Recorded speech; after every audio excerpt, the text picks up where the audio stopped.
Dear ones, this is Reverend Ruth on Story Bar with Angel Healing Ministries, and I am here in Crossroad Farms, and it's a little cloudy, and the sun is up, but there is a possible rain coming, and I figured I'd come here for a little while. Plus, the sunflowers are around. Sun's been going in and out. I know it's going to rain. I don't know when it's going to rain, but if you take a look, all the sunflowers are finally coming out. This is one of the reasons I love coming here, because this is the time of the sunflower, and they're just so beautiful. I don't know if the orchids have started to come about, but look at this. This is so beautiful. Hopefully you can see it. It's kind of cloudy, so it's those are just all these beautiful sunflowers. Are just like, sunflowers are like my favorite flower, and they're all up and around over here at Crossroad Farms right now. And I wasn't sure if I could just come in here and just do a video on their property, but it's open for everybody. I've seen people walk through here. I do got to be careful because some of the grasses are long, and I'm not exactly dressed for that. But look at how beautiful some of these sunflowers are, and I wanted to get them in the picture before half of them are gone. I mean, some of them are gone, but some of them are not. And sunflowers are special. Sunflowers to me mean, they look at the sun, they worship the sun, they call to the sun. They're there for the beauty of the sun. But that's not what we're talking about today. Actually, what we're going to be talking about today is holding on. And I was busy looking around for the right place to go into, and then I said, let me go to Crossroad Farms, and I had a bunch of different places I was going to go, but I decided to come here. So basically, we're going to talk about holding on. But first, our mission statement is our mission is to guide you on your path to find God, while we support you with love and light, and show you how important truth and faith are on your path back to God, and show you how important truth and faith are on your path back to God. And that's true, because I always talk about faith. Without faith, what do we have, my friends? We don't have much. So we need to have that faith to help us through. Wow, they got some really nice benches here. Anyhow, sorry, I went off. And I just wanted, this is just, faith is important, my friends. It's very important, because if we don't have faith, we lose a lot if we don't have faith. But like I said, this talk is actually about holding on. And a lot of us, have our moments where we feel like giving up, and we don't want to hold on and everything like that. And it's time that we had to make a difference. We have to think more about, holding on, not giving up. Don't let ourselves get discouraged. You see, doubt is kind of like fear, and doubt and fear are kind of similar, because what happens, doubt and fear sneak up behind you when you least expect it. And it just kind of fills you and makes you worry about a bunch of things, and there's really nothing truly to worry about. I mean, when God built us, they made us stronger than that. They made us a heck of a lot stronger. And this is something I heard Joel talk about the other day on his show, and we're supposed to be stronger than this. God wouldn't have created us if God didn't think that we could handle a lot of stuff, but we can, and sometimes we just don't realize it, and it can be challenging at times. Wow, look at all those beautiful sunflowers. Anyhow, my friends, our best bet is to hold on no matter what. We're discouraged, and if we feel discouraged about something, maybe sometimes it's good to ask yourself a certain question, like, how would you feel if you made it to the top of the mountain? Like, here was something that challenged when I was in Arizona, when I was married, or I was just newly married, and there was this mountain that I wanted to climb, but I was so afraid that I would fall. And then my husband at the time said to me, "How would you feel? Can you just feel that? Imagine, how would you feel if you were able to make it to the top of that mountain and see the view of what was there?" So I took that in consideration, and I found the easiest path up the mountain. Well, actually, it was a cliff, and the feeling I got when I got to the top was just incredible. I just wow, the view was so incredible, it was so beautiful, and I felt like I could see the world, I could see everything from there, and it was just so beautiful. And these are questions, when you feel afraid or when you feel discouraged, these are questions you should ask yourself, things like that. And then try to imagine that, then try to visualize that that, like, if you were to climb that mountain and see the view from up there, how would you feel about it? What would it make you feel like? What would you feel is basically what it's saying. What would you feel? How would you feel when you make it there? And then another one, my friend, another question you can ask yourself for, let's say, for CEOs, like, how about this one? If you're a CEO and you're about to make it CEO and you wanted a promotion, and you know how some of us get afraid because of the promotion, so our best bet then is to say to ourselves and ask the question, how would it feel if we got to that promotion? How would it feel? And that's what we got to think about. Oh, I think we got a peach tree here. Look at that. Anyhow, so you got to think about, how would it make you feel if you were to climb that mountain? If you were to make that promotion, how would it feel? How would it change your life? How would it make your family feel better? These are things you need to take into consideration when it comes to when it's come to trying to do something with your life and trying to get ahead in life. And that's one way of looking at it, you see. And then for those writers and artists, how would you feel if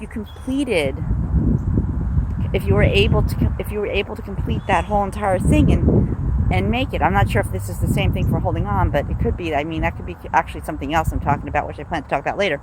But these are thoughts you have to ask yourself. How would you make it feel if you were to hold on? How would you feel to get to the top?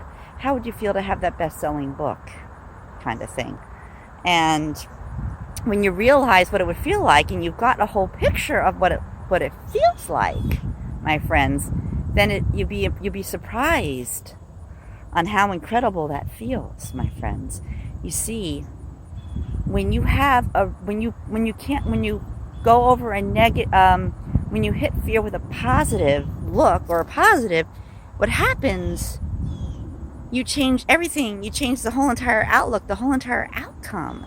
And that's what we're meant to do, my friends. We're not meant to be discouraged. Now the only reason we get discouraged is because there's some other sources out there that don't want us to be successful in what we want to do. And these are the sources we have to watch out for. Oh, how cute. And we have to watch out for these sources. And once we have the sources and we have the sources under control, it'll be incredible how we feel when we can do what we need to do, my friends. And that's what we really got to take into consideration. Isn't that cute? A little fire in your back there. But we got to hold on. We can't give up, basically, my friends. We can't give up. We have to hold on, be strong, do what we have to do to get there. Even if it's called visualizing what you need or what you want. Because the more we do that, my friends, the more we have a positive outcome. The more positive we throw on top of fear, the better things change. What happens? Oh, yeah, the orchards are almost ready. So what happens, my friends? We grow, we learn, we become stronger in life. And you have to take that into consideration, my friends. You really, really do. Because if you want to be successful with something in your life, my friends, you really have to believe you can do it. Because God created us in a way that we are to hold on. And maybe asking those questions of yourself, hello butterfly, asking those questions of yourself. When you start to worry or get concerned, maybe that's what you got to do. Once you ask yourself those questions, my friends, you have a better chance of success. And that's what holding on is all about. Don't give up or get discouraged when something doesn't work out, or if the hospital report is bad, or something like that. You have to have faith. Faith also comes in this in a way. Faith is important because we need to have that faith, my friends, to make it in the world, because faith is what keeps us moving forward. And the more we move forward, the stronger we get. And the more you visualize and hold on to that vision of how would I feel if I were to complete this, or hold on and see it through, what it would do for you, my friends. So as you can see, holding on is an important thing. Never give up. Never get discouraged. Stay strong, my friends, because God gives us doesn't give us more than we can handle. And that's what we have to understand, what you have to understand. And the more we understand that in our lives, the better things will get, you see? Because when things get stronger and better, we feel better about things, we do more, we become successful with more things in our lives. And that's what God wants us to do, is to be successful. Because God didn't create gems knowing that, or give us these gifts knowing that we have these special gifts that we can make it with whatever we do, whatever we want to do in our lives. And the stronger you are, the better. The more you tell yourself, I can, and not get discouraged, the better chance you have of survival and making it to where you need to go, my friends. So, my friends, so instead of giving up or doubting yourselves, keep moving forward. Keep holding on no matter what. It may seem a little rocky at first, and you can always ask God for help. There's always that opportunity to ask God for help. And when you get that help, you may not know how it's going to come. You need to be open about it, or how it's going to come your way. You need to be open about it. You need to be open and allow it to happen, because God will bring you so many different ways to do stuff. And sometimes we miss the signs because we're so caught up with everything else in life. So stay open, keep your eyes on the signs, and trust and have faith that it's all going to work out, because it will one day. It may take time. It may not happen overnight, my friends. But you're better than you think. You're stronger than you think. Because that's one of the things Joel was talking about in one of his sermons. You are stronger than you think you are. God made you stronger to take on anything in your lives, anything at all. And you know you can do it when you believe in yourself truthfully and fully. So, my friends, keep holding on. Hold on. Don't lose hope. Don't get discouraged. You can get past it. You are an overcomer, my friends. We love you. Namaste. And if you like this video, please click the like button and subscribe. We love you. Namaste, and we'll talk to you real soon. Thanks. And this is Ruth Barr, with Reverend Ruth Barr with Angel Healing Ministries. We're at Crossroad Farms in Malvern. Thank you. Have a beautiful day and night, and we'll talk to you real soon. Bye.